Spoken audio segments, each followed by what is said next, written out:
The photo that accompanied yesterday's podcast is, in fact, Elder Bagley, Stan Bagley, I think, who was the senior companion in Sual when I moved to Ilan. And I think he died in Sual. He was definitely an old head by that time. And because of that, he was very, very cool. He was the missionary definition of cool. He'd been there, he'd done that, he'd heard that, seen that, been told that. And so tracting with him was great, such as it was in Sual. But he was well placed there. He was ready to handle a missionary experience in a place like Sual. Can't remember who his junior was, but I distinctly remember, Stan Bagley. He had a brass abacus on his desk, and I asked him, "Where did you get that beautiful thing? Perfect paperweight, perfect memento from Taiwan." And he said, "I'll show you." And we went out on a night of what I'm sure was supposed to be missionary work, and he took me to the shop, just this perfect little old Chinese shop down by the port, and that's where they did brassworks, and I think some jewelry. And in the stall there, they had another 2 or 3 of these brass abaci. Abaci? Is it Greek? Is it Latin? Is it a dessert topping or a floor wax? Who knows? Anyway, there were more than one of these things, and I bought one. And that'll be today's picture, I think. That's today's photo op. Thank you, Elder Bagley. There in Lodong, I've already mentioned Elder Dunn, and there are 2 stories that must be told about Robin Dunn. They're way too much fun not to tell stories. I don't even know if I can do them both justice in one podcast here. Let's just see. Robin Dunn, was he a greenie in Lodong? Would the Lord be that cruel? I just don't know. Let me say this. His language was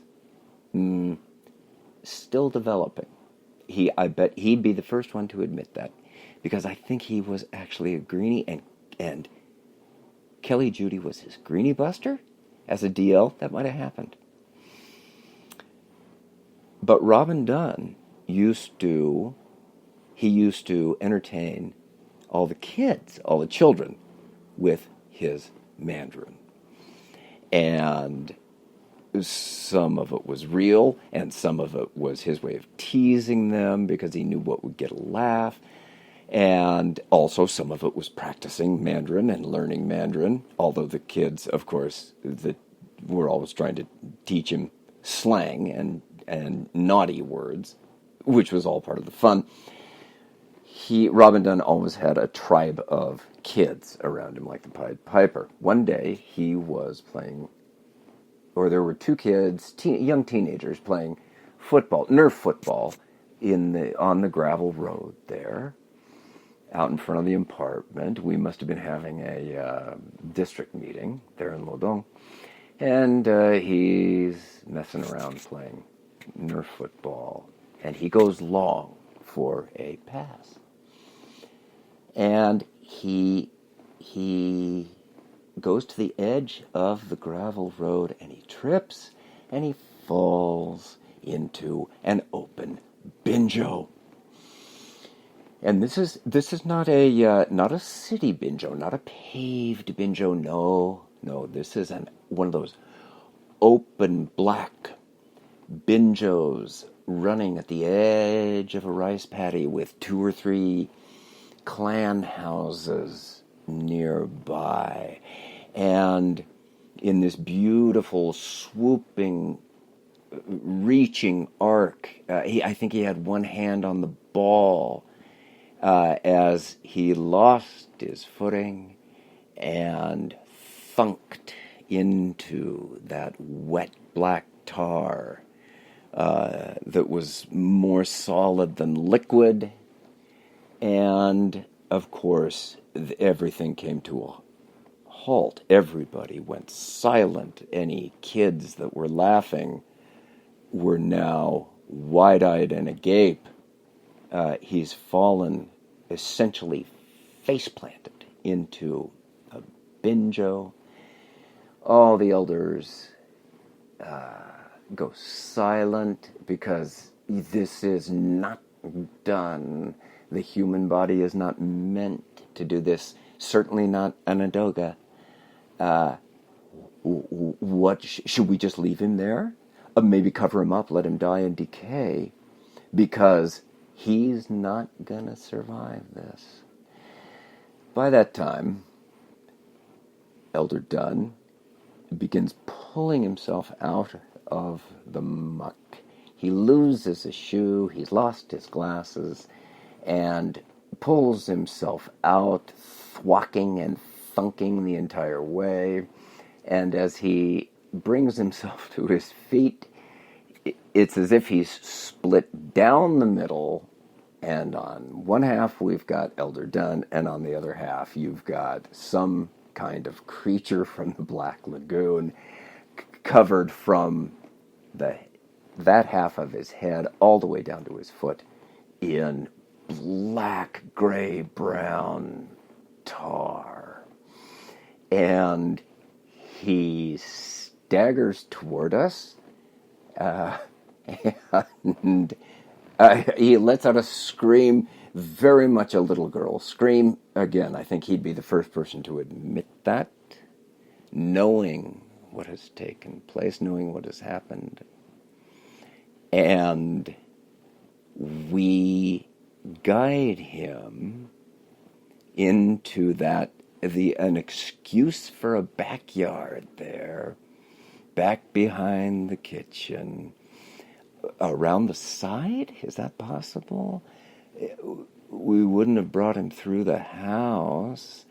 And oh no, I'm sure. Here's what we did: we filled up those plastic things, those huge plastic ladles, with water from the kitchen and or the bathroom, and started ladling it over him, which only did so much good because it's waxy. And starting at the top and then kind of squeegeeing down. And the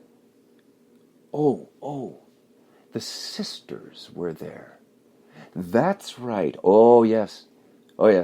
Side story here. By this time, the mission had seen fit to open up the district, our district, to sisters.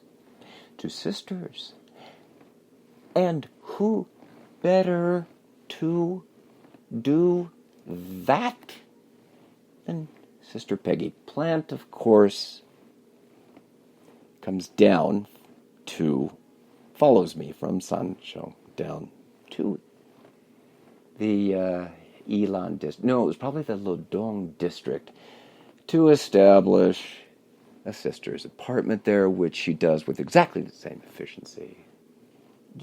Okay, a different story.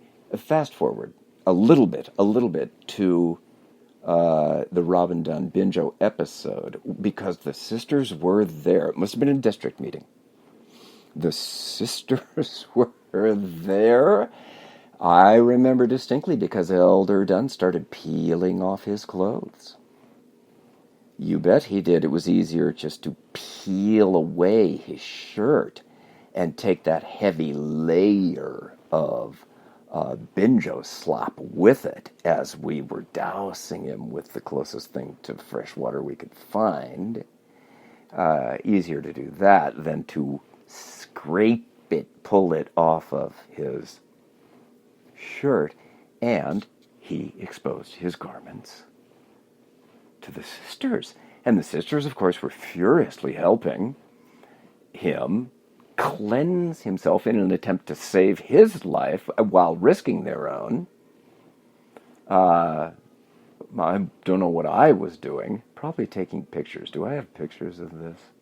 Something equally selfish and worthless. Because Elder Dunn, I'm thinking, no, whoa, put the shirt back on, buddy. Whoa. Maybe naked is better.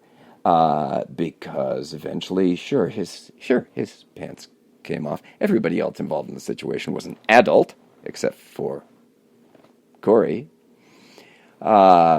But I distinctly remember that there were sisters there, and there was clothing removed and thrown away. No point saving that clothing. Yeah, throw that stuff away right now, and you go in right now and take a bath, a couple of hot baths. We're going to pour bleach in there with you, Elder Dunn,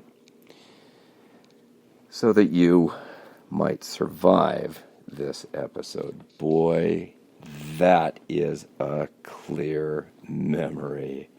And to this day, I'm sorry, Robin, I'm sorry.